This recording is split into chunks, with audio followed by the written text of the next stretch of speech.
İran ve Orta Asya veya bu videoda kullanacağım şekliyle Türkistan. Esasında Türkistan coğrafyasında uzmanları dışında pek de bilinmeyen bir İran etkisi bulunuyor ve İran bir aktör olarak bu bölgede yıllarca siyaset inşa etti. Hatta biraz daha ileri gideyim. İran'ın ilişkileri bağlamında her ülke için ayrı bir kitap bile yazılabilir. Bizde bu etkinin sınırları nerede başlayıp bitiyor, ne tür rekabetler ya da işbirlikleri söz konusu bu videoda ele alacağız. GZT olarak sizlere bu videoları ulaştırmak için gerçek anlamda günler hatta haftalar harcanıyor.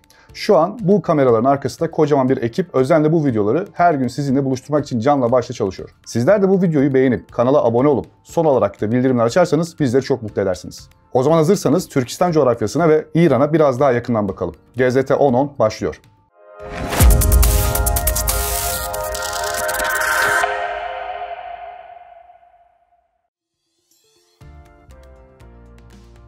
Kültürel ve tarihsel olarak İran havzasındaki kültürün ve dinlerin Türkistan coğrafyası üzerine en az Çin ve Hindistan kadar etkili olduğu bir gerçek. Birkaç örnek verirsek, Türkistan coğrafyasında tarihi anlamda önemli etkisi olan ve tüccar olarak bilinen Sogutlar İrani bir halktır. Keza Uygur Türklerinin kabul ettiği Maniheizm, İran'da doğmuş ve peygamber olarak kabul edilen Mani tarafından kurulmuş bir dindir. Uygur Türklerinin kullandığı alfabe ise doğrudan Sogutların ve benzer bir formda Sasanilerin de kullandığı harflerdir. Onlar da Aramice'den almışlardır bu harfleri. İslam fetihleri sonrasında da birçok İranlı asilzade Hindistan'a ve Türkistan'a geçmiş, orada bir süre etkilerini sürdürmüşlerdir. Günümüze gelmeden evvel son olarak tek cümle şunu da ekleyeyim. İranlılar için Gazneliler ve Selçuklular da önemli bir yere sahiptir ve kendi devletleri olarak görürler. Günümüzde ise Türkistan coğrafyasında Farsça hala aktif bir şekilde konuşuluyor. Özellikle Tacikistan ve Afganistan'da Farsça konuşuluyor. Taciklerin Farsçası, Sovyetlerin kültür politikalarına ağır bir şekilde etkilenmiş olsa da İranlılarla anlaşabiliyorlar. O sesi Tacik lehçesinde İran'da konuşulana göre daha baskın. Afganistan'da konuşulan Farsça ise Deri lehçesi deniyor. Deri lehçesi Afganlara göre orijinal Farsça ve bu sebeple İranlılarla sıklıkla bu konuda atışıyorlar. Bu lehçe Tahran lehçesine göre biraz daha arkaik sözcükler ve ifadeler barındırmasının yanı sıra tonlama ve vurgusu İran'daki Farsça'ya göre daha serttir.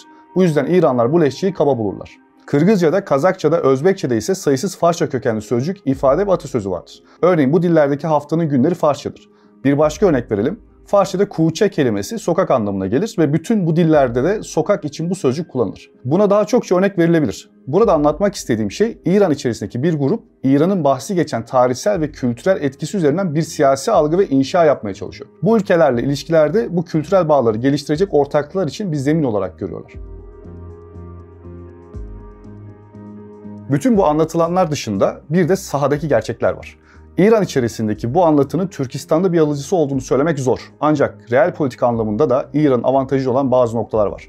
Örneğin coğrafi pozisyonu. Türkistan büyük bir yer ve çok zengin. Yeraltı kaynaklarını Çin dışında en büyük pazarlardan biri olan Avrupa'ya ulaştırmak ve pazarlarını çeşitlendirmek için İran kritik bir öneme sahip. Keza ticari yollar bağlamında da İran, Türkistan'dan gelen malların geçiş güzergahı durumunda. Zaten Zengizor konusu da en çok bu yüzden İran tarafından arzulanmıyor. Zira transit ülke olma özelliğini kaybetmek ve bypass edilmek istemiyor. Unutulmaması gereken bir noktayı hatırlatmak isterim. İran, Türkistan'ın Avrupa'ya giden transit yolu olduğu kadar Türkistan da İran'ı petrolünün en büyük müşterisi olan Çin'e bağlamakta. Son olarak jeopolitik ve realpolitik bağlamda İran ve Türkistan arasındaki ilişkiler, stratejik çıkarlar, enerji kaynakları, güvenlik meseleleri ve tarihsel bağlar üzerinden yürüyor. Bu iki coğrafya tarihi İpek yolunun merkezinde yer alarak uzun yıllar boyunca ekonomik ve kültürel alışverişin ana hatlarını belirlediler. Başka bir şekilde ifade edecek olursam, bu ülkeler bir araya geldiği zamanlarda İpek yolu vurgusunu sıklıkla duyarsınız. İran, ideolojik temeller üzerine yükselen bir devlet. Son 20 yılda eskisi kadar olmasa da devrim ihracı meselesini de 10 yıllarca gündemine tuttu. Bu bağlamda Sovyetler Birliği dağıldığında oluşan boşluktan faydalanmak istedi. O dönemde birazdan bahsedeceğim üzere bölge üzerinde Türkiye ile ciddi bir rekabete girdi. İran modeli mi, Türkiye modeli mi tartışmaları yaşandı. İran'da Yargı Erki Başkanı Ayetullah Muhammed Yezdi'nin Tahran Üniversitesi'ndeki Cuma namazından sonra verdiği vaazından bir alıntı yapmak o günlerdeki İran perspektifinin ideolojik yönünü ortaya koyacaktır. Yezdi, Orta Asya halkları 70 yıldır bütün baskılara direnerek dinlerine sahip olmuşlardır. Komünistlerin bu halkları İslam'dan uzaklaştırma çabaları boşa çıkmıştır demiş ve devamında bu insanlarla ilgilenmek İran'ın görevidir ve İran da bu görevi yerine getirecektir. Müslümanlar ABD'nin tuzağına düşmeyecektir demiştir. ABD'nin tuzağı olarak Türkiye modelinden bahsettiğini tekrar belirteyim. İran, ideolojisini oralara ihraç etmek ve kendisiyle paralel ve hatta mümkünse kendi güdümünde ülkeler görmeyi çok arzu etti. Ancak gerek bu ülkelerdeki liderleri seküler ve dünya sistemine entegre bir devlet inşası arzusu gütmeleri, gerek Rusya'nın hızlı bir şekilde etkisini yeniden hissettirmeye başlaması İran'ın faaliyetlerini sonuçsuz bıraktı ve işbirliğine yöneltti. Nihayetinde 1985'te kurulan ve Türkiye'nin de üyesi olduğu Ekonomik İşbirliği Teşkilatı temelinde ilişkiler ilerledi. Yer yer ağır bassa da ideolojiden öte ilişkiler daha pragmatik bir zemine oturdu. Bugün Türkistan ülkeleri 30 yılı doldurmuş ve sistemlerini oturtmuş durumda olduğundan artık kimse bu ülkelere yeni bir model önermiyor. İran İslam Cumhuriyeti için din ve mezhep, ülke içindeki ve bölgedeki etnik konulara karşı bir silah oldu hep. Azerbaycan örneğinden bakarsak, yükselen Azerbaycan Türklüğü bilincine karşı İran din ve mezhep temelli bir yapı inşa etmeye çalışarak orada etki alanını yükseltmeye çalıştı. Dolayısıyla içine Türk olan bir teşkilatın organize bir şekilde yükselmesi ve ilişkileri geliştirmesi İran açısından üzerine çalışılması ve etüt edilmesi gereken bir konu. Zira bu tarz oluşumlar İran'da hep kuşkuyla karşılanır ve egemenlik alanına, etki alanlarına ve izlediği siyasete karşı bir tehdit olup olmadığı anlamak yönünde çalışmalar yapılır. Nitekim Türk Devletleri Teşkilatı'na karşı İran'dan resmi bir açıklama gelmedi. Ancak büyükelçiliklerde bu konuda çalışmalar yapılmaya, bu teşkilatın kapsamının, hedefinin ne olduğunu anlamaya yönelik çalışmalar yapılmaya başlandı. Bazı elçiler ziyaretler gerçekleştirdi. İran basınında da doğrudan cephe alan bir açıklama, bir analiz yapılmadı. İranlı makamlar meseleye dengeli ve mesafeli bir şekilde yaklaşıyor ve konuyu büyük bir dikkatle takip ediyorlar diyebilirim. Çin'in ve Rusya'nın da konuya yaklaşımını ilgili izliyorlar. Son olarak İran'ın işin gidişatına göre gelecekte bu organizasyona gözlemci statüsüyle katılmak isteyebileceğini düşünüyorum.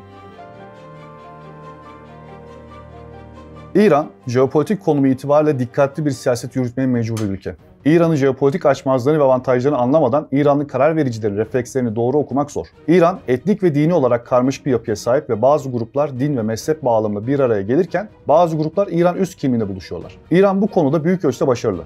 Lakin birçok etnik grup İran tarihi içerisinde bağımsızlık yönünde isyanlarda bulunmuş, bazıları bunu kısa süreli de olsa başarabilmiştir. Dolayısıyla İran için herhangi bir ulusal hareket parçalanma tehdidini beraberine getireceğinden İran için konu sadece Türkler değil. Araplardan Beluçlara kadar çok sayıda etnik grup ve silahlı örgüt İran'da faaliyet gösterdi veya gösteriyor. Haliyle konuyu sadece Türkler üzerinden okumak doğru değil. Türkistan coğrafyası üzerinde ise Sovyetler Birliği'nin dağılışı sırasında bazı endişeler yüksek seviyede yaşamış ve bunun için çabalarda bulunmuş olsa da bugün artık sistemler daha oturmuş ve çevre ülkeler daha kestirilebilir bir hal almış durumda. Dolayısıyla işbirliği geliştirmek ve ilerlemek çok daha kolay bir halde. Öte yandan İran'ın eli bu ülkelere karşı o kadar da zayıf değil. Söz konusu ülkeler de kalkınmanın İran'la iyi geçinmeyle gerçekleşeceğinin farkında olduklarından pragmatik bir yol izliyorlar. İran ve Orta Asya ülkeleri arasında ekonomik, enerji, ulaşım ve güvenlik gibi çeşitli alanlarda işbirlikleri bulunuyor. Bu bölgesel işbirliği hem bölgesel hem de küresel düzeyde önemli etkilere sahip. İran, Türkistan ülkeleri için önemli bir ticaret ortağı ve ticari ilişkiler yıllar içinde arttı. İran, Türkistan'a ağırlıklı olarak petrol ürünleri, kimyasallar ve tarım ürünleri ihraç ederken ham madde, makine ve gıda ürünleri ithal ediyor. İran ve Türkistan enerji işbirliği konusunda da ortak bir çıkarı paylaşıyor. İran, 2022 yılında Türkmenistan ile iki ülke arasındaki gaz ticaretini arttırmak için 20 yıllık bir stratejik işbirliği anlaşması imzaladı. İran ayrıca 2021 yılında Türkmenistan ve Azerbaycan ile Azerbaycan'a gaz tedarik etmek ve Türkmenistan'dan gaz almak için üçlü bir gaz takas anlaşması imzaladı. Kültürel bağlamda da belli atılımlar söz konusu.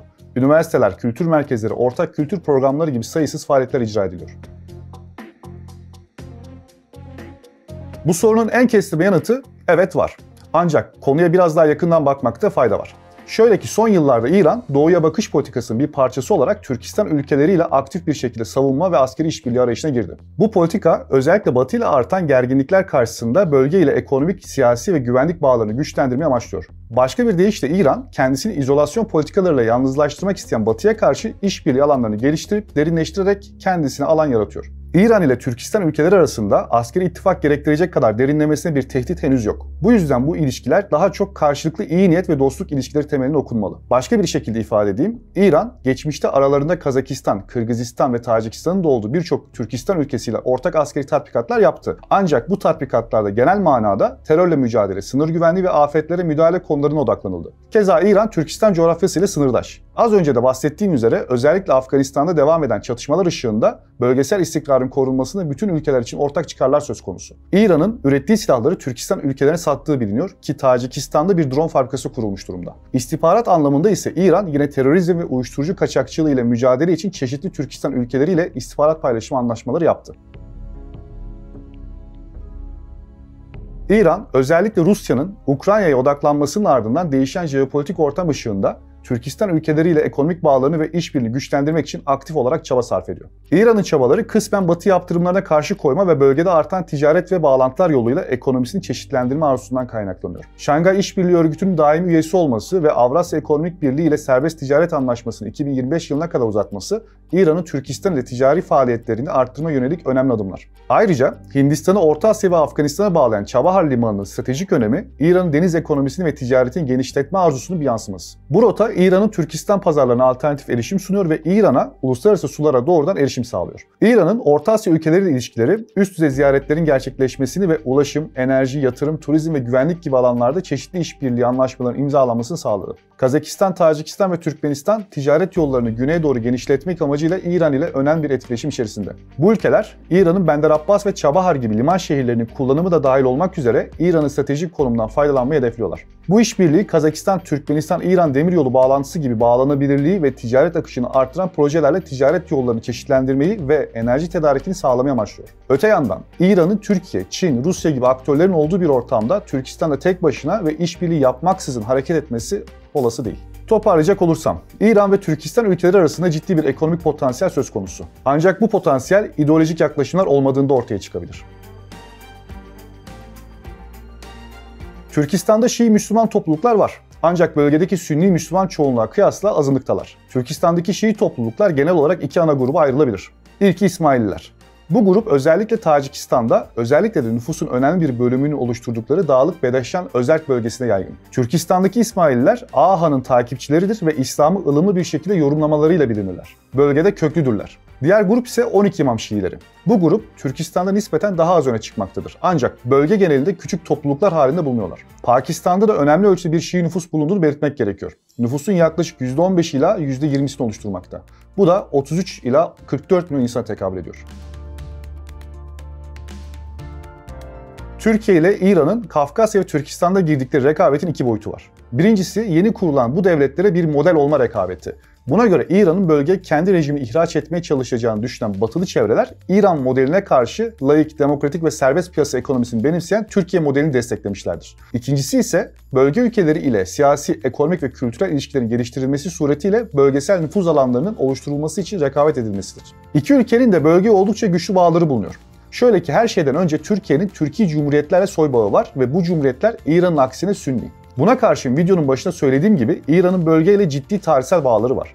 Ayrıca İran bütün bu devletler için transit bir ülke konumunda. Bu coğrafi avantaj söz konusu ikili rekabette Türkiye ve Türkistan'ın yeni devletleri için İran'ın hesaba katılması gereken bir faktör konumuna taşımakta. Nitekim bölge devletleri İran'la olan ilişkilerde oldukça politik davranmaya dikkat etmişlerdir. Bu tartışmaların sürdüğü dönemde Bülent Ecevit, Orta Asya'da kurulan yeni cumhuriyetler hakkında Yeni Günaydın gazetesinde yayınlanan bir yazı dizisi kaleme aldı. 1992'nin Şubat ayındaki yazısının bir bölümünde konuyla ilgili şu satırlara yer verir. Bütün Orta Asya Türk Cumhuriyetlerinde olduğu gibi Türkmenistan'da da yöneticiler laik bir devlet düzeninde kendi deyimleriyle dünyevi devlette kararlılar. Onun için İran güdümünde bir parti kurulmasını önlemek istiyorlar. Fakat bunu önlerken komşuları olan ve topraklarında milyonlarca Türkmen yaşayan İran'ı da gücendirmek istemiyorlar. Görüldüğü gibi o günlerde durum buydu. Sonradan Rusya'nın sahaya geri dönmesi ve değişen konjonktürle birlikte İran ve Türkiye rekabet yerine işbirliği yoluna gittiler. İkinci Karabağ Savaşı'na kadar İran her daim Türkiye'nin Türkistan'la bağlantısını sağlayan bir ülke ola geldi. Bu konfor içerisinde de ilişkiler geliştirildi. İkinci Karabağ Savaşı sonrası Zengezur Koridoru'nun gündeme gelmesi İran'ın tepkisine neden oldu. Gayri resmi olarak İran tarafından burası kırmızı çizgi olarak ilan edildi. İran ve Türkistan meselesi mümkün olduğunca farklı yönlerden ele almaya çalıştık. Başka videolarımızda bu konulara yer yer daha derinlemesine temas edeceğiz. Sizler de bu videolardan haberdar olmak istiyorsanız kanalımıza abone olup kanal bildirimlerini açabilirsiniz. Şimdilik esen kalın. İran ayrıca 2021 yılında Türkmenistan ve Azerbaycan ile Azerbaycan'a gaz tedarik etmek ve Türkmenistan'dan gaz almak için üçlü bir gaz takas anlaşması imzaladı.